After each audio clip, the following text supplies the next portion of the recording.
பிரம்மரிஷி பித்தாமக பத்ரிஜி அவர்களுக்கும் பிரமிட் ஆன்மீக மன்றம் இயக்கம் சார்பாகவும் Global Buddha School of meditation சார்பாகவும் உங்கள் எல்லோரையும் வரவேற்கிறேன் மாஸ்டர்ஸ். இன்னைக்கு நான் பிரம்மம் அப்படிங்கிற புக்ல இருந்து தான் நம்ம வந்து நான் என்னும் உணர்வு அப்படிங்கிறத பார்க்க போறோம்.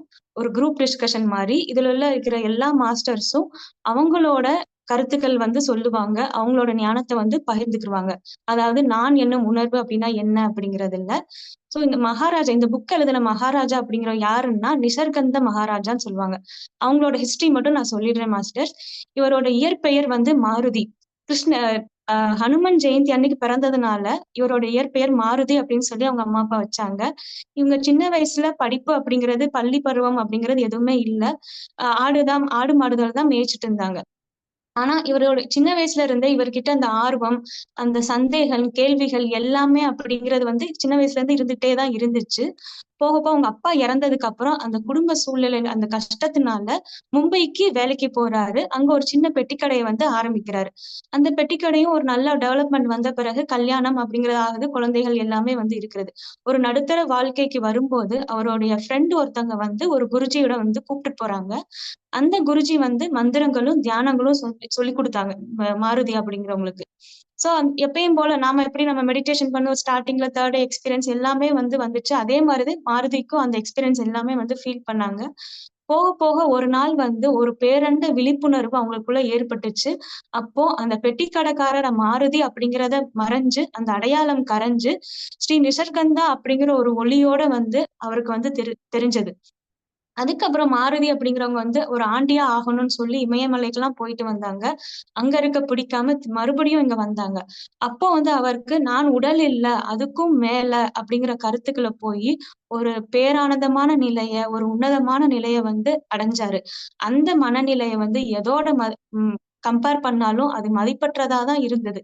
அந்த ஒரு மனநிலை வந்து மாருதி அப்படிங்கிறவரை அடைஞ்சிருந்தாரு. அதுக்கப்புறம் வந்து ஒரு நல்ல வழிகாட்டியா வந்து எல்லா மக்களுக்கும் இருந்தாங்க. பொதுவா நாம வாழ்க்கையில நம்ம எப்படி இருப்போம் அப்படின்னா, நம்ம சுய திருப்திக்காகவும், நம்ம சுய மகிமைக்காகவும் அப்படிதான் வந்து நம்மளோட லைஃப் வந்து போய்க்கிட்டு இருக்கு. ஆனா பெரிய பெரிய ஆசான்கள், மகான்கள் எல்லாமே ரொம்ப விழிப்புணர்வோட வந்து இருப்பாங்க. அதே மாதிரிதான் மாருதி அப்படிங்கிறவங்களும் அப்படிதான் இருந்தாங்க. மத்தவங்களுக்கு ஒரு நல்ல வழிகாட்டியாவும் இருந்தாங்க. அதே மாதிரி என்னதான் அவருக்கு படிப்பறிவு இல்ல அப்படின்னாலும், அவர்கிட்ட இருக்கிற ஞானம், அறிவு வந்து மத்தவங்கள வந்து மெய்சிலிர்க்கிற அளவுக்கு வந்து அவர்கிட்ட இருந்துச்சு. அவர் வந்து நெறைய சொற்பொழிவுகள் வந்து மக்களுக்காக குடுத்தாங்க. இப்ப வந்து அவங்க பாடி வெக்கேட் பண்ணிட்டாங்க. இன்னமும் அவருடைய ஆசிரமம் வந்து மும்பைல இருக்குது. இன்னமும் டெய்லி சத்சங்கம் எல்லாமே வந்து அவர் ஆசிரமத்துல வந்து நடந்துகிட்டு தான் இருக்கு மாஸ்டர்ஸ். இதுதான் அவருடைய ஹிஸ்டரி. இப்ப வந்து நான் என்னும் அந்த புக்ல இருக்கிற நான் என்னும் உணர்வ பத்தி இப்ப இருக்கிற எல்லா மாஸ்டர்ஸும் அவங்களோட விஸ்டம வந்து ஷேர் பண்ணிப்பாங்க. சுஜா மேம், நீங்க அன்மியூட் பண்ணிட்டு உங்களோட ஞானத்தை வந்து பகிர்ந்துக்கோங்க மேம். வணக்கம் மாஸ்டர்ஸ். இப்போ நான் பிரம்மம் புக்ல இருந்து எனக்கு என்ன புரிஞ்சதோ அதெல்லாம் உங்க கூட நான் ஷேர் பண்ணிக்கிறேன். ஃபர்ஸ்ட் பிரம்மம், இதோட மீனிங் என்னன்னு நம்ம பார்க்கலாம். பிரம்மம் அப்படின்னா முக்காலமும் ஒரு உண்மையான மெய்ப்பொருளை குறிக்கும் ஒரு சொல். அப்பனா எப்பவுமே எதிர்காலம், நிகழ்காலம், கடந்த காலம், எந்த எந்த காலத்திலையும் பிரம்மம் அப்படிங்கிறது அழியாதது, உண்மையானது, சத்தியமானது அப்படின்ட்டு நம்ம கண்டிப்பா தெரிஞ்சுக்கிறோம். இப்போ இந்த நான் பிரம்மம் புக்ல ஃபர்ஸ்ட் சாப்டர் வந்து நான் என்ற உணர்வு. இந்த நான் என்ற உணர்வு வந்து எந்த விதத்துல உண்மையான நாம யார் அப்படிங்கறத தடுக்குது அப்படிங்கறத கொஞ்சமா நம்ம பார்க்கலாம். ஃபர்ஸ்ட் நம்ம இந்த நான் தூங்கிட்டே இருக்கோம். இப்போ தூங்கும் போது நம்ம நல்ல உணர்வற்று தூங்கிட்டே இருந்தா சொல்றோம். ஆனா கிடையாது. அப்படி உணர்வற்று நம்ம தூங்கிட்டே இருக்கோம் சொல்லும் போது, நம்ம காலையில எந்திரிச்சோம்னா நம்மள கனவுகளை பத்தி டிஸ்கஸ் பண்ணுவோம். நைட் இப்படி கனவு வந்தது. அப்படி எப்படி அப்படி உணர்றோம்? உணர்வு இருக்கு நம்மளுக்கு. ஆனா அந்நேரம் நான் என்ற அந்த விழிப்புணர்வு இல்லாத உணர்வு அது வந்து அந்த இடத்துல நம்மளோட பிரசன்ட் மொமெண்ட்ல அந்நேரம் நம்ம இல்லைன்னு சொல்லலாம் தூங்கும் போது வந்து. ஆனா இந்த உணர்வு மாத்திரம் இருக்குது. யாராவது நம்ம தட்டி எழுப்பின உடனே எந்திரிச்சு நான் தான் அப்படின்ட்டு சொல்ற உணர்வு தான் நான் என்ற உணர்வு தூக்கத்துல வந்து. இந்த நான் என்ற உணர்வை வந்து நம்ம எது கூட வந்து கனெக்ட் பண்ணிக்கிறோம்? எதெல்லாம் உண்மையா இல்லையோ, நாம் யார் என்று சொல்வதற்கு உண்மையாக எதெல்லாம் இல்லையோ அது கூட தான் கனெக்ட் பண்ணிக்கிறோம். அதாவது என்னுடைய வீடு, நம்மளுடைய உணர்ச்சிகள், நம்மளுடைய எண்ணங்கள், இதெல்லாம் சேர்த்துதான் நாமன்ட்டு ஒரு தவறுதலான சுய அடையாளங்களை நமக்கு நாம கிரியேட் பண்ணிக்கிறோம். ஆனா அது அது வந்து உண்மையான நான் அப்படி என்பது இல்லை. உண்மையான நான் அப்படின்னு நமக்கு தெரிஞ்சுக்கிறோம்னா ஃபர்ஸ்ட் நம்மள நாமளே ஆழமா நம்ம மனசுக்குள்ள போய் நிறைய கேள்விகள் கேட்டு தெரிஞ்சுட்டாதான் அந்த உண்மையான நான் யார் அப்படின்ற உணர்வு வந்து நம்மளுக்கு கிடைக்கும். இப்ப நம்ம எதுக்காக இந்த நான் யார் அப்படிங்கிற உணர்வை வந்து தெரிஞ்சுக்கிறணும், அதனால நம்மளுக்கு என்ன பலன் அப்படின்னா, இந்த பொய்மை மீதுள்ள பற்றெல்லாம் விடும்போதுதான் அந்த நான் யார் என்று தெரிஞ்சுக்கிறோம். எதுக்காக அப்படி தெரியணும்னா, எப்பயுமே இதுவா அதுவான்ட்டு ஒரு இருமைத்தன்மையிலே நம்ம இருப்போம். கரெக்டான இதுதான் நாம அப்படின்ட்டு சொல்றதுக்கு யாருமே இது வரைக்கும் கண்டுபிடிக்காம இருக்கும்போது அந்த நான் யாருங்கிற தேடல் இருக்கும்.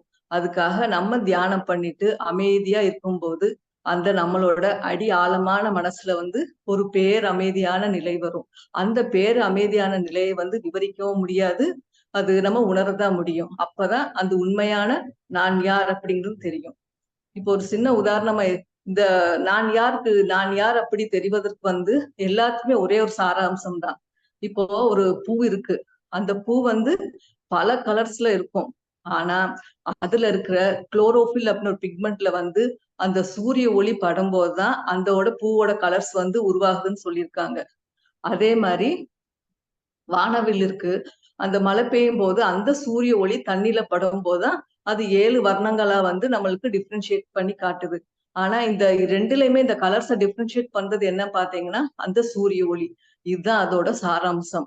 அதே மாதிரி மனிதர்கள் கூட அவங்களோட அனுபவங்கள், ஞாபகங்கள் இது மூலம் தனித்தனியா இருந்தாலும் அனைவருக்கும் ஒரு சாராம்சம் என்பது ஒன்றுதான். அததான் நம்ம ஃபர்ஸ்ட் நம்ம புரிஞ்சுக்கிறணும். அந்த சாராம்சம் என்னன்னா அதுதான் ஆத்மா. நாம எல்லோரும் ஆத்மா என்ற உணர்வு தான். நம்ம எப்படிப்பட்ட என்ன நினைச்சுக்கிட்டே இருந்தாலும் என்ன வகை அனுபவங்கள் வந்தாலும் கடைசியா நமக்கு கிடைக்க போற ஒரே சாராம்சம் வந்து நாம எல்லாரும் ஆத்மா என்ற உணர்வு. அதுதான் இங்க நான் என்ற உணர்வுல இருந்து மிக ஆழமாக நமக்குள்ள பயணம் செய்யும் போது நாம் ஒரு ஆத்மா என்ற உணர்வை வந்து நம்ம பார்க்க முடியும். இந்த ஆத்மா தான் உண்மையானது, சத்தியமானது, நிலையானது, முக்காலமும் ஒரு உண்மையான மெய்ப்பொருளை குறிக்கும் அப்படின்னு சொல்லியிருக்காங்க இந்த பிரம்மம் என்ற தலைப்புல நான் என்ற உணர்வுல வந்து. இதே மாதிரி நம்ம நிறைய நம்மளே அனலைஸ் பண்ணிட்டே இருக்கும்போது இந்த ஆத்மா வந்து எப்படி நாம தான் ஆத்மானா இதே பதிர்ச்சி கூட சொல்லியிருக்காங்க. அதாவது மமாத்மா சர்வபூதாத்மா, நானும் ஆத்மா, நம்மளை சுற்றி சகல ஜீவர்களும் ஆத்மாக்கள் என்ற உணர்வு வரும்போதுதான் மிக்க மகிழ்ச்சியும் பேரானந்த நிலையும் நாம அனுபவிக்க முடியும். அதாவது எல்லோரும் சரிசமம், ஒன்னஸ் அப்படி நாம விடுற மூச்சும் இப்ப விலங்குகள் விடுற மூச்சு, செடி கொடிகள் விடுற மூச்சு எல்லோருக்கும் ஒரே மூச்சு தான். நம்ம அந்த வேறுபடுத்தி பார்க்கிற உணர்வு இல்லாம இருக்கும் போதுதான் ஆத்மா என்று நம்ம எல்லாரும் உணர முடியும், நம்ம தெரிஞ்சுக்க முடியுது. இதே வந்து ரமண மகரிஷி என்ன சொல்லியிருக்காங்க, உடலில் இருந்து வேறுபட்ட தூய உணர்வாக தன்னை அறிவது கடவுளை அறிவதாகும். இது எவ்வளவு பெரிய வார்த்தை பாருங்க. நம்ம உடம்புல இருந்து நான் யார் அந்த உணர்வு இல்லாம நமக்குள் இருந்து வேறுபட்ட உணர்வுனா அதுதான் ஆத்மா. அந்த உணர்வை வந்து எப்ப நமக்கு நாமே உணர்ந்துக்கிறோமோ அப்பதான் அது கடவுளை அறிவதற்கு நிகராக இருக்கும் அப்படின்ட்டு ரமண மகரிஷி சொல்லியிருக்காங்க. இத மாணிக்கவாசகர் வந்து திருவெம்பாவையில வந்து அது பல சுவை என பரம்பொருளானது எப்பவும் பிரம்மமானது கனியின் சுவை போலவும் அமுதென அறிதற்கு அமுதம் போலும் அது அறிவதற்கு முடியாது எனவும், அது வந்து அறிவதற்கு முடியாது, அரிதன எளிதன அமரரும் அறியார். அதாவது அது ஈஸியானதும் கூட, ஆனா அது ஈஸியானது என எவ்வளவு பெரிய விவாதித்து தேவர்கள் கூட சில சமயம் அறியாமல் இருக்கிறார்கள் அப்படின்ட்டு மாணிக்கவாசகர் சொல்லியிருக்காங்க. ஆக நம்ம இதுல எனக்கு என்ன புரிஞ்சதுன்னா, நான் என்ற உணர்வுல வந்து நம்மள நாமே உண்மையான நான் யார் நம்ம தெரிஞ்சுக்கிறோம்னா ஃபர்ஸ்ட் நமக்குள்ள நம்ம பயணத்தை ஆரம்பிக்கணும். அந்த பயணம் செய்யும் போது நம்மளோட அடி ஆழமான மனதுல இருக்கும் ஒரு அமைதியான மௌனமான நிலையில அந்த பேரானந்தமான அந்த ஆத்மாங்கிற உணர்வு நம்மளுக்கு தெரிய வரும் அப்படிங்கிறது நான் இந்த டாபிக்ல வந்து நான் புரிஞ்சுக்கிட்டேன் மாஸ்டர். இதுதான் நான் என்ற உணர்வுல வந்து நான் புரிஞ்சுக்கிட்டது. Thank you masters. Thank you Suja ma'am. Thank you Sana. Pankajam ma'am, நீங்க அன்மியூட் பண்ணிட்டு உங்க ஞானத்தை ஷேர் பண்ணுங்க.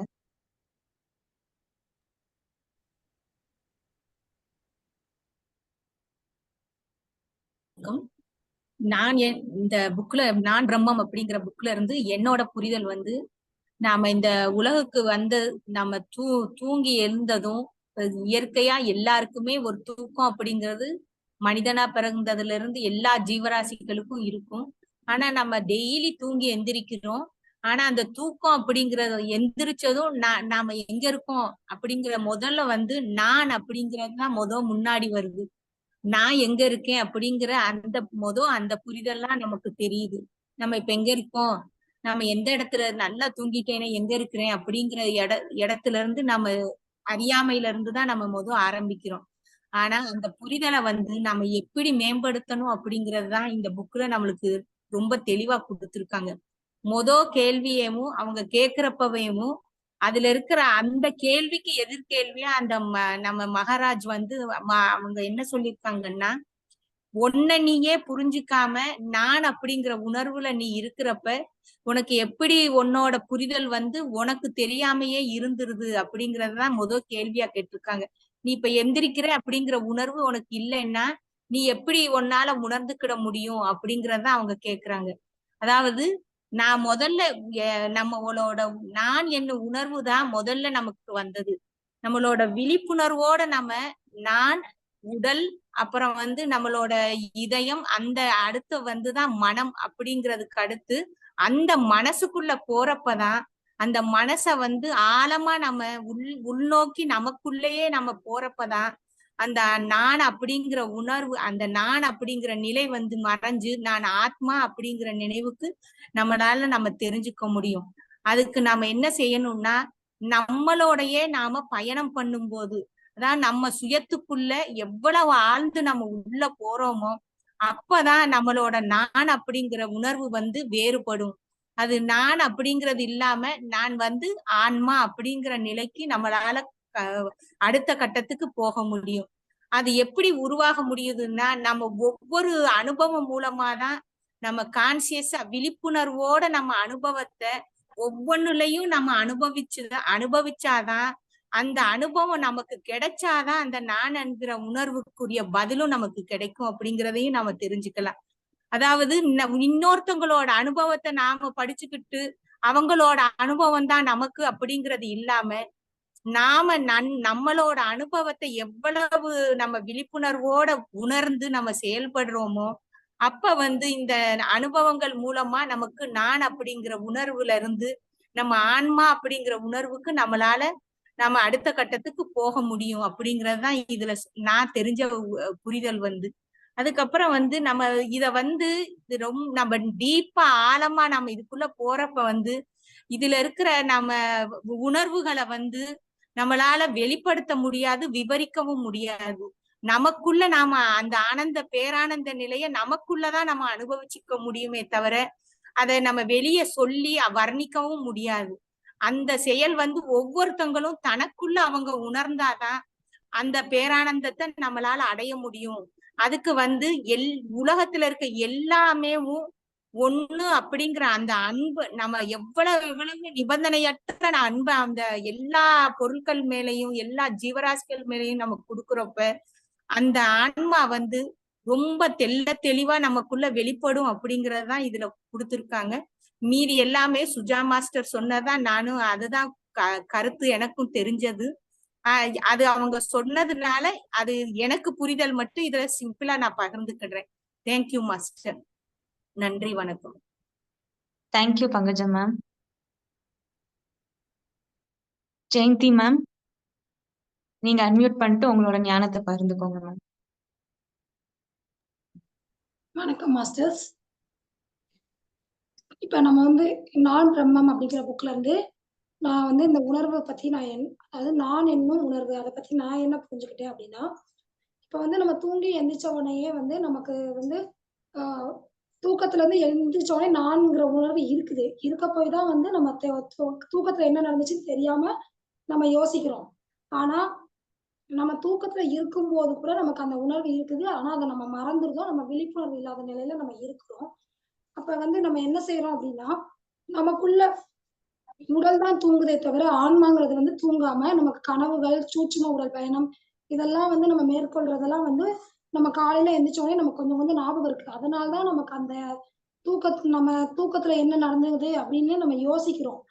அப்ப அந்த இடத்துல நம்ம இல்ல, நான் அப்படிங்கிறது இல்ல அப்படின்னா காலையில நம்மளால அதை யோசிக்க முடியாது. அந்த நான் அப்படிங்கிறது என்னது அப்படின்னு நம்ம பார்த்தோம்னா அதுதான் வந்து நம்மளோட ஆன்மா. அந்நேரம் வந்து நமக்கு வேற எந்த உணர்வுகளும் இல்ல. அதனாலதான் நமக்கு அது தெரியல. அப்புறம் வந்து ஒரு அனுபவம்னு ஒண்ணு இருந்தா மட்டும்தான் நம்ம வந்து அத பத்தி நம்ம சொல்ல முடியும். அந்த அனுபவமே இல்லாம நம்ம வந்து அத சொல்ல முடியாது. இப்ப ஒரு புக்கே நம்ம படிக்கிறோம்னா, அத நம்ம அனுபவிச்சு படிச்சா மட்டும்தான் அத நம்ம சொல்ல முடியும். இல்லன்னா நம்மளால எதுவும் புரிஞ்சுக்க முடியாது. அப்ப நம்ம நான் அப்படிங்கிறத நம்ம அனுபவிச்சு பார்த்தா தான் தெரியும். இப்போ ஒரு சாப்பாடே இருக்குதுன்னா, நம்ம அத சாப்ட்டு, அத சாப்பிடுறதுக்கு நம்ம அனுபவம் அந்த சாப்பிடுறோங்கிற ஒரு அனுபவம் இருக்குது.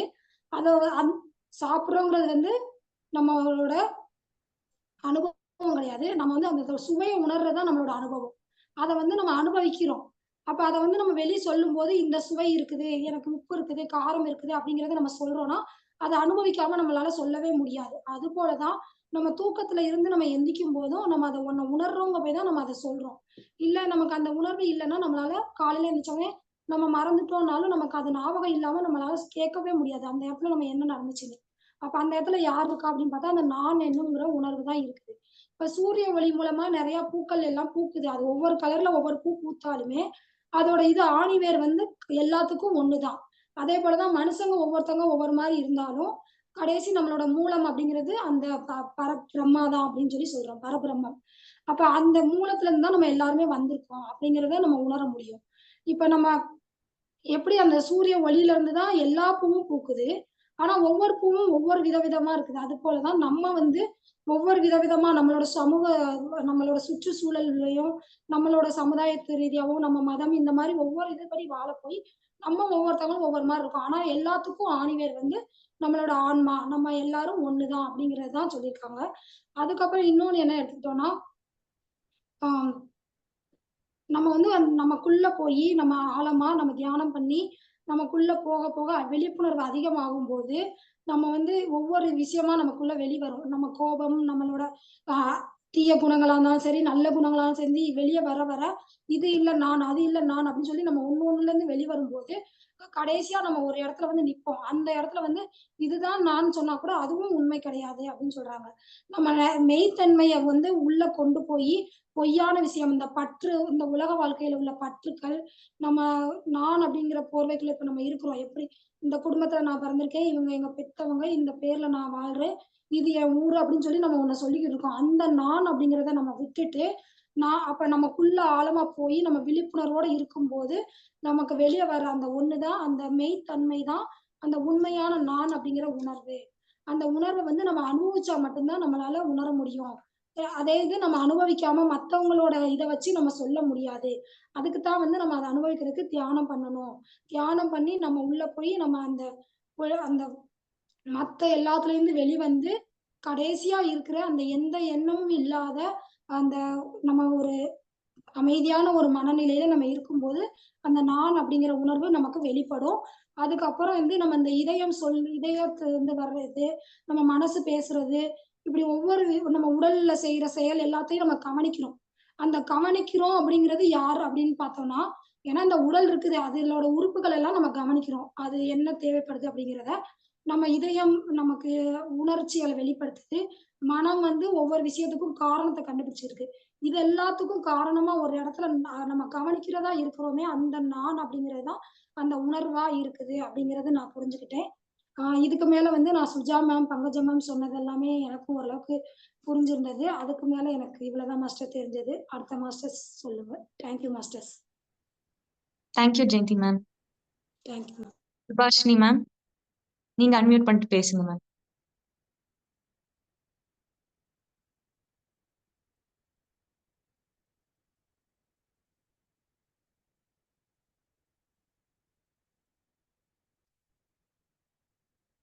வணக்கம் மாஸ்டர்ஸ்.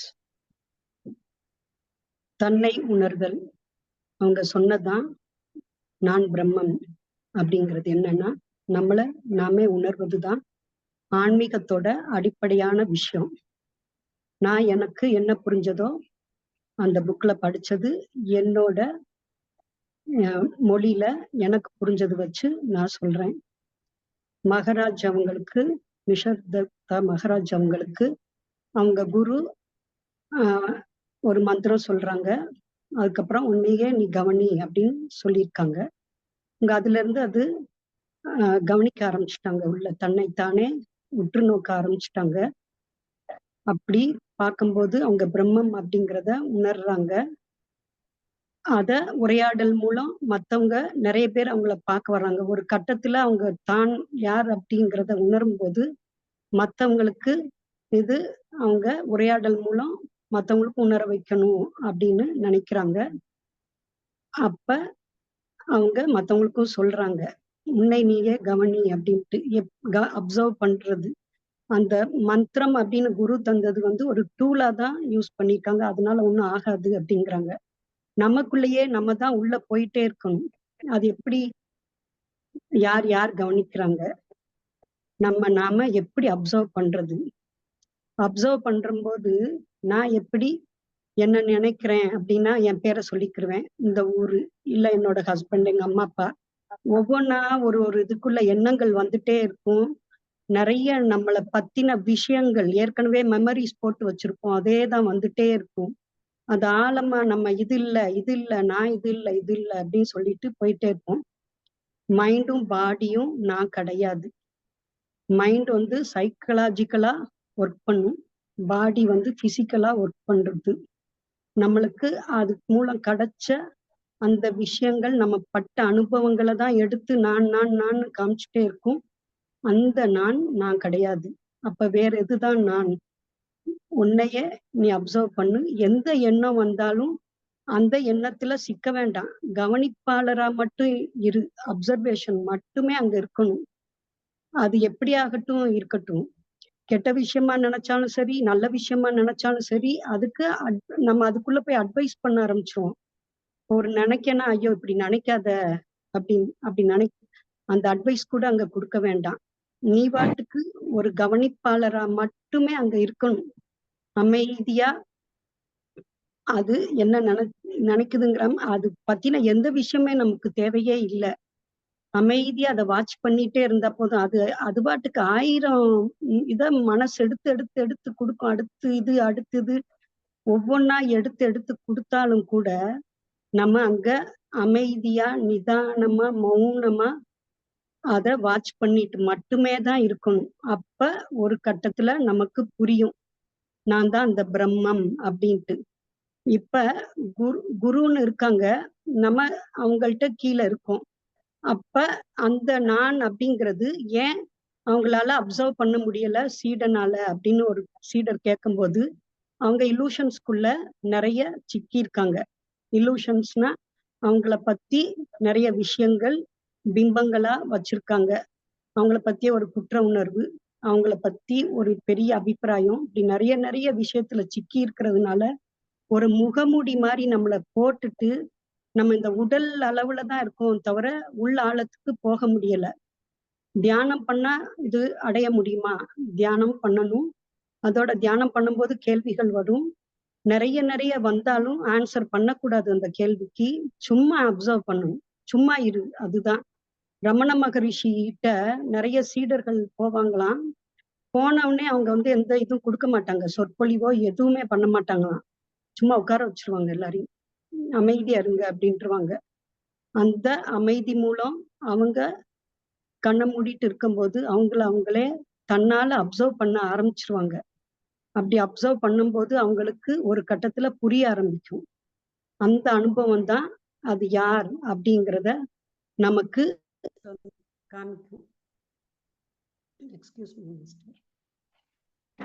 அப்ப நாம எப்படி நம்மள அப்சர்வ் பண்றது அப்படின்னா, அமைதியா கண்ணை மூடிட்டு ஒரு எண்ணம் வரும், நமக்கு வந்து இது பெரிய ப்ராசஸ். நிறைய எண்ணம் வந்தாலும் பயந்துடக்கூடாது. இந்த பயம் அப்படிங்கிறது இருக்கும்.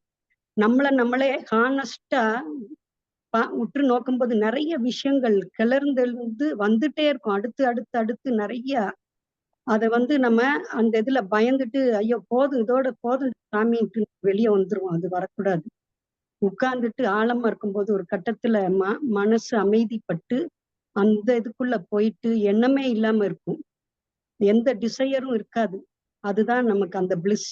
அந்த இதுதான் அந்த நம்ம பிரம்மம் அப்படிங்கிறது. எனக்குள்ள உள்ளதை எல்லாத்தையுமே நான் பார்க்க முடியும் அந்த பிரம்மத்தை. அது அன்புமயமானது. ஒரு கட்டத்துல நான் பிரம்மம் அப்படின்னு உணர்ந்துட்டேன்னா ரொம்ப எல்லார் மேலயுமே ஒரு அன்பு கருணை மேலோங்கி இருக்கும். அந்த நிலையில தான் எல்லாருமே பிரம்மம் தான் பார்ப்பேன். நம்ம அந்த நிலை அடையும் போது உயர்ந்தவங்க தாழ்ந்தவங்க அந்த இருமைத்தன்மை மொத்தத்துக்கும் இருக்காது. எல்லாரையும் ஒரே மாதிரி பார்க்கிற அந்த கண்ணோட்டம் வரும். கண்ணோட்டம் அப்படின்னு கூட இங்க எதுவுமே கிடையாது. அது ஒண்ணுதான் இருக்கு நிலையானது. அந்த உயிர் கான்சியஸ்னஸ். அந்த உயிர் அப்படிங்கிறதுக்கு அழிவு இல்ல. இந்த பாடி எல்லாத்துக்கும் அழிவு இருக்கு. இந்த உடல் எடுக்கும்போது ஒரு மாதிரி மைண்ட் செட்டோட நான் பிறந்திருப்பேன். இந்த இதுக்கு ஒரு மைண்ட் செட் வச்சு அதை வச்சே நான் என்னோட என்னென்ன அனுபவங்கள் கிடைச்சதோ அதை வச்சுதான் மத்தவங்க மேல உள்ள கண்ணோட்டம் எல்லாமே இருக்கும். என்னோட பேச்சு செயல்பாடுகள் எண்ணங்கள் எல்லாமே இந்த உடலை வச்சுதான் அந்த எல்லாமே என்னை பொறுத்த மட்டும் நான் என்ன உள்ள வச்சிருக்கேனோ அந்த ஜட்ஜ்மெண்ட் படி எல்லாரையும் பார்க்க தோணும். அதனால இந்த உடலுக்கான அந்த மைண்ட் செட் வச்சு பார்ப்பேன். இதுக்கு முன்னாடி எத்தனையோ ஜென்மங்கள் எடுத்திருப்போம். அப்ப அந்த மாதிரி இருந்திருக்கும். அதனால இந்த உடலுக்கும் மைண்டுக்கும் இதுக்கு அது நான் அப்படிங்கிறது கிடையாது. உயிர், அந்த உயிர்த்தன்மை, விழிப்புணர்வு. இந்த ஜென்மத்திலேயே நம்ம விழிப்புணர்வோடு லிவிங் இன் த மொமெண்ட் அப்படின்னு அந்த இடத்துல அதை மட்டுமே கவனிச்சுட்டு அந்த செயல்ல மட்டும் கவனம் செலுத்திட்டு எந்த எண்ணமுமே வராம நம்ம செய்ய அந்த கான்சியஸ்னஸ் அந்த அவேர்னஸ்குள்ள போயிடுறோம். போகும்போது நான் யார் அப்படின்னு ஆட்டோமேட்டிக்கா நம்மளால அந்த இதுக்குள்ள போக முடியும். அது ஒரு அது பேரானந்த நிலை. அது செஞ்சு பார்த்தாதான் உணர முடியும். நம்ம அது வார்த்தைகளால சொல்லவே முடியாது. வார்த்தைகள்ல சொல்றதுன்னா அது ஈஸியா சொல்லிட்டு போயிருவாங்க. வார்த்தைகள் கூட அதுல யூஸ் பண்ணக்கூடாது. எண்ணங்களையும் யூஸ் பண்ணக்கூடாது. எதுவுமே கிடையாது. சும்மா ஒரு வாட்சர். எப்படி நம்ம டிவில வர்ற படத்துக்கெல்லாம் சும்மா பார்த்துட்டே இருப்போம். அதுல கூட ஜட்ஜ்மெண்ட்டுக்கு போயிருவோம். அப்படி இல்லாம கவனிச்சுட்டே இருக்கணும். எது நடக்குதோ அது நடந்துட்டே இருக்கும். அதை கவனிச்சுட்டே இருக்கணும். அது அந்த ப்ராசஸ பிராக்டிஸ் பண்ணணும். கொஞ்சம் கொஞ்சமாவது டெய்லியுமே பிராக்டிஸ் பண்ணும்போது ஒரு கட்டத்துக்குள்ள நம்ம அதுக்குள்ள போக முடியும். மௌனம் பிராக்டிஸ் பண்ணும்போது கூட நம்மளை பத்தி என்னென்ன அபிப்பிராயம் இருக்கோ அது எல்லாமே போயிட்டு ஒரு கட்டத்துல நான் அந்த பிரம்மம், நான் தான் அந்த ஆனந்த நிலை அப்படிங்கிறது உணர முடியும். நிறைய மகான்கள் தன்னை உணர்ந்துதான் மத்தவங்களுக்கு இதே நிலைக்கு வரணும். ஏன் மனிதர்கள் ரொம்ப ரொம்ப துன்பங்கள் அனுபவிக்கிறாங்க. அந்த மனிதனுக்கு மட்டுமே ஆனதுதான் இந்த இது உணர முடியும். தன்னை உணர்தல் அப்படிங்கிறது மனிதனுக்கு மட்டும்தான் கடவுள் கொடுத்தது. அந்த சிந்தனைக்கோ எதுக்குமே நம்ம இடம் அளிக்காம கவனிக்கணும். இந்த ஜென்மத்தை நம்ம நல்லபடியா பயன்படுத்திட்டு தன்னை தான் உணர்தல் அப்படிங்கிற ஒரு கோட்பாடுக்குள்ள போகும்போது நம்ம சுத்தி உள்ள மனிதர்களுக்கும் நம்மளால ஒரு அடுத்த லெவலுக்கு கொண்டு போக முடியும். நம்மளையும் நம்ம மேன்மைப்படுத்திக்க முடியும் அப்படின்னு இந்த இதுல நல்லா புரிஞ்சுக்க முடியுது. அந்த மகராஜ் அப்படின்னு அவங்க அதுக்கு முன்னாடி வரைக்கும் சாதாரணமா தான் இருந்தாங்க. எப்ப அவங்க உயர்ந்த நிலை அடைஞ்சாங்க, அந்த மகராஜ் அப்படிங்கிற அந்த பேரே அவங்களுக்கு வந்ததுன்னா அவங்க தன்னைத்தானே உணரும் போதுதான் அந்த மகராஜ் அப்படிங்கிற அந்த உயர்ந்த ஸ்தானத்துக்கும் வந்தாங்க. இங்க பேச்சளவுல தான் எல்லாமே உயர்ந்தது அந்த இதெல்லாம் சொல்ல முடியுது. அந்த நிலையில அவங்கள மாதிரி போய் நம்ம பார்க்கும்போதுதான் அத உணர முடியும். இப்ப மனசு ரொம்ப இதுக்கு பக்குவப்படணுமா? ஒண்ணுமே கிடையாது. நம்ம வாட்டிக்கு சும்மா உட்கார்ந்து என்ன வருது அத கவனிக்க நம்ம உற்று நோக்க உள்ளே உள்ள அந்த உத்தமனை காணலாம் அப்படிங்கிறாங்க. நம்ம எப்பொருள் யார் யார் வாய் கேட்பினும் அப்பொருள் மெய்ப்பொருள் காண்பது அறிவு அப்படிம்பாங்க. இப்ப நான் ஒவ்வொருத்தங்க ஒவ்வொரு விதத்துல அவங்க என்ன உணர்ந்தாங்களோ அதை தான் சொல்ல முடியும். அதுக்கு மீறி அவங்களால சொல்ல முடியாது. அவங்களுக்கு எந்த அளவுக்கு புரிதல் இருக்கோ அதை வச்சுதான் சொல்ல முடியும். அப்படி இருக்கும்போது நாமே தான் இந்த இதுக்குள்ள உட்படுத்திட்டு என்னதான் இது இருக்கு பார்ப்போமே, 1 ஹவர் நம்ம டெய்லி உட்கார்ந்து தியானம் அப்படின்னும் பண்றோம். தியானத்தை விடையும் இதையும் நான் யார் அப்படின்னு கேள்வி போட்டுக்கணும். எதுக்காக வந்திருக்கேன், நான் யாரு, என்னோட இது என்ன அப்படின்னு கேட்கும்போது நிறைய கொஸ்டின்ஸ் வரும். ஆன்சர்ஸ்க்கெல்லாம் பதிலே கொடுக்க வேண்டாம், அமைதியாயிரும். நானும் சில நேரம் அந்த மாதிரி உட்கார்ந்து பார்த்திருக்கேன். நம்ம என்னது அப்படின்னு அமைதியா உட்காரும்போது அந்த ஒண்ணுமே வராது, எண்ணமே வராது, பிளாங்கா இருக்கும். என்னடா எதுவுமே வரல, சரி நமக்கு யாராவது துன்பம் கொடுத்திருப்பாங்களா, அவங்களையாவது நினைப்போம், அவங்கள பத்தி நான் கதையாவது நிறைய வரும் அப்படின்னு பார்த்தா அந்த உற்று நோக்கும்போது அதுவும் வரமாட்டேங்குது. அப்படி பிளாங்க் ஆயிருது மனசு. ஒரு வெற்றிடமா ஆயிருக்குன்னா நிறைய இதுல இந்த இதெல்லாம் நான் எனக்கு செக் பண்ணி பண்ணி பார்த்திருக்கேன். அப்ப பசி தாகம் எதுவுமே இல்லாம அந்த நிலைக்கும் போய் அந்த அளவுக்கு அந்த ஆனந்த நிலை எப்ப பார்த்தாலும் ஹாப்பினஸ். அது ஒரு கட்டத்துல ஒரு 7-8 வருஷம் முன்னாடி அந்த மௌனம் மூலம் இந்த இது நான் யார் நான் யாருன்னு ஒரு இதுல பார்க்கும்போது ரொம்ப அமைதியா எந்த எண்ணமுமே அற்ற நிலைக்கெல்லாம் அந்த நாள்ல கொஞ்ச நேரம் என்னால போக முடிஞ்சது. அந்த சில துளி அந்த வினாடிகள் மட்டும் எண்ணமே இல்லாம அவ்வளோ பிளிஸ்ஃபுல்லா இருக்கும்போது அவ்வளோ ஒரு பேரானந்த நிலை எனக்குள்ள நான் உணர்ந்திருக்கேன். அது நல்லா அந்த இது நம்ம செயல்படுத்தி பார்க்கும்போதுதான் தெரியும். அதனால எல்லாருமே இந்த நான் யார் அப்படிங்கிற கேள்வி போட்டுட்டு தன்னை அறிதலுக்கு தியானம் பண்ணிட்டு இருக்கோங்கிறது மட்டும் இல்லாம கேள்வி கேட்டுக்கணும். நான் யார், எதுக்கு வந்திருக்கேன், பிரம்மம் நானும் ஒண்ணுதானா அப்படிங்கும்போது ஆமா நான் தான் அந்த பிரம்மம்னு வரும். இப்ப நம்மளை விட உயர்ந்த மாஸ்டர்ஸ் நிறைய அறிவு இருக்கு, அவங்களுக்கு நிறைய ஞானம் இருக்கு, எனக்கு இல்ல அப்படின்லாம் கிடையாது. எனக்குள்ள அந்த நான் அப்படிங்கிறதுக்கு எல்லாமே முழுமையா இருக்கு. நான் இந்த உடல் அப்படிங்கிற அந்த போர்வையை போட்டுட்டு எனக்குள்ள அந்த எண்ணங்கள் செயல்கள் இந்த உலகத்துல நான் என்னென்ன கத்துக்கிட்டேனோ, இந்த ஜென்மத்துல பிறந்ததுல இருந்து இப்ப வரைக்கும் நான் என்ன உள்ள வச்சிருக்கேனோ அது வெளிவந்துதான் அத மூடி வச்சிருக்கேன். முகமூடி மாதிரி மூடி வச்சதுனால என்னால அத உணர முடியல. எப்படி மகான்கள் உணர்றாங்கன்னா அவங்களுக்கு எண்ணங்கள் இல்ல, யார் மேலயும் வேற்றுமை இல்ல, இருமைத்தன்மை இல்ல. அதனால அவங்க எப்ப பார்த்தாலும் ஆனந்த நிலையில நல்ல மலர்ச்சியோட இருக்காங்க எப்ப பார்த்தாலும்.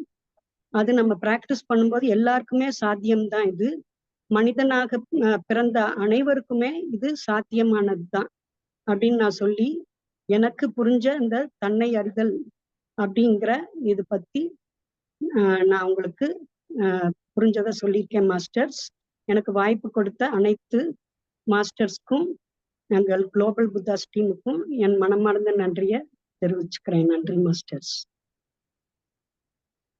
Thank you Subhashini ma'am. தேங்க்யூ. இப்போ நான் என்னும் உணர்வுல என்னோட என்னோட கருத்தை நான் பகிர்ந்துக்கிறேன் மாஸ்டர்ஸ்.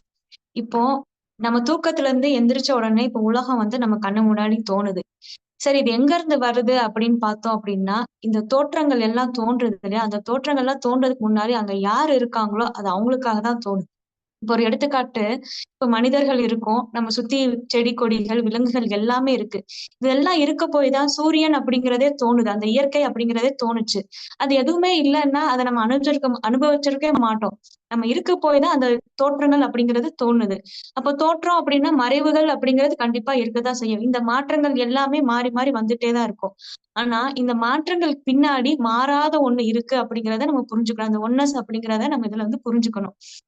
அடுத்து நம்ம உணர்வற்று இருக்கிறதுனா என்ன அப்படின்னு பார்த்தோம்னா, அதுக்கான நம்ம கேள்வி நம்ம என்ன சொல்லுவோம் அப்படின்னா, ஞாபகம் இல்லாம இருக்கிறது, திங்கிங் இல்லாம இருக்கிறது, மறந்துருச்சு அப்படின்னு நம்ம சொல்லுவோம். இப்போ நம்ம அந்த ஞாபகம் இல்ல, எனக்கு மறந்துருச்சு அப்படிங்கிறது கூட ஒரு உணர்வு தான் அப்படிங்கிறத நம்ம புரிஞ்சுக்கணும். இப்ப நான் தியானம் பண்ணிட்டு இருக்கேன்.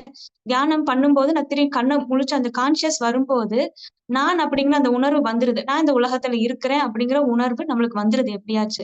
அப்ப நான் அப்படிங்கிறது இந்த ஞாபகங்களாலும் இந்த பழக்க வழக்கங்களா இருக்கிற ஒருத்தனாதான் தோணுது.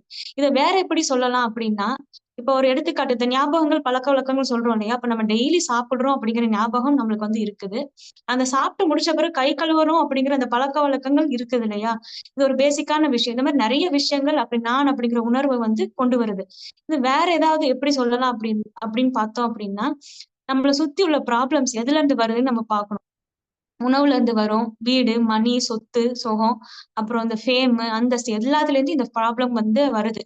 எப்ப வந்து இந்த ப்ராப்ளம் வந்து மீனிங்லெஸ்ஸா ஆகுதோ, அர்த்தமற்றதா ஆகுதோ, அப்போ வந்து நான் உடல் இல்லை அப்படின்னு உணர்வு நமக்குள்ள வரும்போதுதான் இந்த ப்ராப்ளம் வந்து அர்த்தமற்றதா வந்து ஆகும். சரி, இப்ப நான் உடல் இல்லை அப்படின்னு உணர்றதால எனக்கு என்ன பயன் அப்படின்னு கேட்டோம் அப்படின்னா, எப்படியாச்சும் அந்த நான் அப்படிங்கிற உடல், அந்த உணர்ச்சி, எண்ணங்களால அந்த உணர்வு வந்து வந்துருது. நான் உடல் இல்லை அப்படின்னு எப்படி உணர்றது அப்படின்னா, நம்ம அதுக்கு பயிற்சி பண்ணணும். நம்ம மனசுல நம்ம கேட்கணும். நான் யார் அப்படின்னு கேட்கணும். அப்போ வந்து நம்ம அமைதியா நம்ம கவனிக்க கவனிக்க, அது நான் அப்படிங்கிற உணர்வு எங்கருந்து வருதுன்னு அப்படின்னு பார்க்கும்போது, நான் அப்படிங்கிற நம்ம மனசு ஒரு ஆசிலேஷன் ஆகாம இப்படியே வந்து நிக்கும். அந்த ரெஸ்ட் மோட்ல வந்து நிக்கும். இங்க எந்த விதமான சல்லடம் இல்லாம, சலனம் இல்லாம இப்படியே நம்ம மனசு நிக்கும்போது, நான் அப்படிங்கிற உணர்வு வந்து தோணாது அப்போ. அது வார்த்தையால விவரிக்க முடியாது. அத அனுபவிக்க மட்டும் தான் வந்து நம்மளால முடியும். இந்த நான் அப்படிங்கிற உணர்வுல எல்லாமே வந்து அடங்கிருது. உடல், உணர்ச்சி, அப்புறம் நம்மளோட சுய அடையாளங்கள் எல்லாமே வந்து இணைஞ்சிருக்கிறது அந்த நான் அப்படிங்கிற உணர்வு. அப்ப இதெல்லாம் எதுவாக நான் இல்லையோ, அப்ப அதுவா நான் வந்து கன்சிடர் பண்ணிக்கலாமா அப்படின்னா, மறுபடியும் நான் அப்படிங்கிறத உங்களுக்குள்ள கேட்டு பாருங்க. சரி, அப்ப வந்து நான் உடல் அல்ல, உணர்ச்சி அல்ல, எண்ணங்கள் இல்ல, எனக்கு சுய அடையாளங்கள் இல்ல அப்படின்னு தெரிஞ்சாலும், அதுக்கடுத்து நான் அப்படிங்கிறது உணர்ந்ததால நம்மளுக்கு என்ன பயன்? எதுவுமே இல்ல. சோ இத வார்த்தையால விவரிக்க முடியாது. அது நம்மளால உணரவும் முடியாது. அது கற்பனையும் பண்ணிக்க முடியாது. சரி, நான் இல்லை அப்படின்னு உணர்ந்த பிறகு, அது அனுபவமா இருக்க முடியுமான்னு பார்த்தோம் அப்படின்னா, அனுபவங்கள் அப்படிங்கிறது அது அனுபவங்கள் அனுபவிக்கிறதுனால தான் அது அனுபவம் அப்படின்னே சொல்றோம். இப்போ என் மேல வந்து சூடு படுது. அந்த சூடு, அந்த ஃபயர், அந்த நெருப்பு, அந்த சூரிய வெப்பம் அப்படின்னு இருக்கிறதுனால தான் அந்த சூட்டு அப்படிங்கிறத நான் அனுபவிக்கிறேன். நான் பொறந்ததுல இருந்து ஒரு வெப்பத்த பார்த்தது இல்ல. நான் ஃபயர் அப்டின்னா எனக்கு என்னன்னே தெரியாது. சூடு அப்டின்னா என்னன்னே தெரியாது அப்டின்னா, அத நான் அனுபவிச்சிருக்கவே மாட்டேன். அந்த சூடு அப்படிங்கிறது என் வாழ்க்கையில அது என்ன பொருள் அப்படிங்கிறதே இருக்காது. அந்த சூட்டுத்தன்மைய நான் அனுபவிச்சதுனால தான் அந்த அனுபவம் அப்படின்னு வந்து சொல்றேன். இந்த எல்லா அனுபவங்களும் அது எதார்த்தம் தான். அந்த உண்மை தன்மை வாய்ந்தது அப்படின்னு சொல்றாங்க. இந்த அனுபவங்கள் இருக்கிறதுனால தான் எல்லாமே வந்து தோன்றுது. நான் அந்த சூட்டுத்தன்மை அனுபவிச்சதுனால தான் அந்த நெருப்பு அப்படிங்கிறது வந்து தோணுச்சு. அந்த மாரி தான். இந்த அனுபவங்கள் தான் நான் அப்படிங்கிற உணர்வு அப்படிங்கிறது கூட ஒரு அனுபவங்கள் தான் அப்படின்னு சொல்றாங்க. இது எல்லாமே வந்து ஞாபகங்கள் தான் இந்த மாய தோற்றத்த வந்து தொடர வைக்குது. நம்ம சுஜா மேம் சொன்னாங்க இல்லையா? ஜெயந்தி மேம் எல்லாருமே சொன்னாங்க. எப்படி வந்து பூக்களுக்கு வந்து நெறைய வர்ணங்கள் அந்த கலர்ஸ் இருக்கும். ஆனா எல்லாமே வந்து அது ஒரே ஒரு ஒளியில இருந்து தான் வந்து தோன்றுது. அதே மாரிதான் நம்மளோட ஞாபகங்களும் சரி, அதே மாரி நம்மளோட அனுபவங்களும் சரி, எல்லாமே ஒரே ஒரு அவேர்னஸ் அப்படிங்கிறதுல தோன்றதுதான். அது வந்து நாம தான் அது பிரிக்க முடியாது, அது பகுக்கவும் முடியாது அந்த அவேர்னஸ் அப்படிங்கிறது. ஆனா நாம தான் அந்த அவேர்னஸ்ல இருந்து ஞாபகங்களாகவும், அதோட சாரம், அது எசன்ஸ் மூலியமாவும் பிரிச்சு நம்ம சொல்றோம். இந்த சாரம் எல்லாமே வந்து அந்த அனுபவங்களோட ஒரு வேறு மாரி அப்படின்னு வந்து சொல்றாங்க. சரி, இந்த நிலைய நம்ம எப்படி அடையிறது அப்படின்னா, இந்த நிலைய வந்து நம்ம அடையணும் அவசியம் இல்ல. அதுதான் நான் அப்படிங்கிற புரிதல் வந்து ஏற்படும். அது எப்போன்னா, அது வந்து வெளிப்படுறதுக்கு நம்ம அதுக்கு வாய்ப்பு குடுக்கணும். ஏன்னா, பொய்யான விஷயத்து மேல அந்த பௌதீக உலகத்திலயும் சரி, இந்த பௌதீக உடல்லயும் சரி இருக்கிற அந்த பொய்யான விஷயத்த எப்ப நம்ம வெளியேத்துறோமோ, அந்த அட்டாச்மெண்ட்ட வந்து வெளியேத்துறோமோ, அப்போ அந்த சத்தியம், நிஜம் அப்படிங்கிறது அதுவாவே சுலபமா நமக்குள்ள போகும். அப்போ இது உண்மையா? இது உண்மையா? நான் எந்த இத ஃபாலோ பண்ணேன்? அப்படிங்கிறத அந்த திங்க் பண்றத ஸ்டாப் பண்ண முடியும். அப்படி ஸ்டாப் பண்றது மூலியமா, நாம தான் எல்லாதோட மூலாதாரம். நாம தான் இந்த ஹார்ட். எல்லாத்துக்குமே நான் தான் ஹார்ட் அப்படிங்கிற சோர்ஸ் வந்து நான் தான் அப்படிங்கிறத புரிதல் வந்து ஏற்படும். அந்த புரிதல் ஏற்பட்ட பிறகு, எனக்கு எனக்கு புடிச்சத வந்து நான் தேர்வு பண்ண மாட்டேன். எது மேலயும் ஒரு பாரபட்சம் இல்லாம வந்து இருப்பேன். அட்டாச்மெண்ட் அப்படிங்கிறது என்கிட்ட இருக்காது. அந்த சமாதி நிலை அப்படின்னு சொல்லுவோம் இல்லையா? எல்லாமே சமம் தான் அப்படிங்கிற அந்த எண்ணம் வந்து என்கிட்ட வரும். அப்போ நான் வந்து ஒரு அன்புக்கு தகுதியானவங்களா, அந்த அன்பு செலுத்துறவங்களா, அன்பு அப்படிங்கிற ஒரு பெரிய சக்தியோட மட்டும் தான் இருக்க முடியும். அந்த உணர்வுன்னு கூட அத சொல்ல முடியாது. அந்த நிலைக்கு வந்து வருவோம். அப்பதான் அப்ப நான் அப்படிங்கிறத உணர்வு வந்து நம்மளால புரிய முடியும். இதுதான் ஃப்ரெண்ட்ஸ் என்னோட கருத்து. அப்புறம் சுஜா மேம் சொல்லியிருந்தாங்க, ரெயின்போஸ்க்கும் நெறைய கலர்ஸ் இருக்கு. பூக்கள் ஏகப்பட்ட கலர்ஸ் இருக்கு. அது எல்லாமே வந்து ஒரு ஒளியில இருந்து தான் தோன்றுது அப்படிங்கிறது. அதே மாரிதான் நாம எல்லாருமே வந்து அந்த ஒன்னஸ் கான்ஷியஸ் அப்படிங்கிறத வந்து புரிஞ்சுக்கணும். அந்த ஒன்னஸ்ல இருந்து தான் எல்லாமே இந்த திங்கிங்கு, இந்த உடல் எல்லாமே இந்த பௌதிக உலகத்துல இருக்கிறது எல்லாமே நம்ம வார்த்தைகள், எண்ணங்கள் எல்லாமே வந்து நம்ம தான் பிரிச்சு பிரிச்சு பார்க்கிறோம் அப்படிங்கிறத சொல்றாங்க. இத வந்து நம்ம தெரிஞ்சுக்கணும் எடுத்துக்கணும் அப்படின்னா நம்மளுக்குள்ளேயே அந்த பயிற்சிகள் எடுத்துக்கணும். தியானம் பண்ணணும். ஆனா எனக்குள்ளேயே நான் யார் சொல்லி ஒவ்வொரு நிலையும் நீங்க கடந்து வரும்போது கேட்டுட்டே வாங்க. அப்போ ஒரு பேரானந்தமான ஒரு நிலையை வந்து அடைவீங்க. அது வந்து வார்த்தைகள் அதுக்கு வந்து கிடையாது வர்ணிக்க. அது அனுபவங்களால மட்டும்தான் வந்து சொல்ல முடியும். அதே மாதிரி நம்ம சுபாஷினி மேம் சொல்லியிருந்தாங்க. இந்த மென்டல் பாடிக்கும் பிசிக்கல் பாடிக்கும் இருக்கிறது அந்த அப்சர்வேஷன் வந்து கொண்டு வரக்கூடாது அப்படிங்கிறது.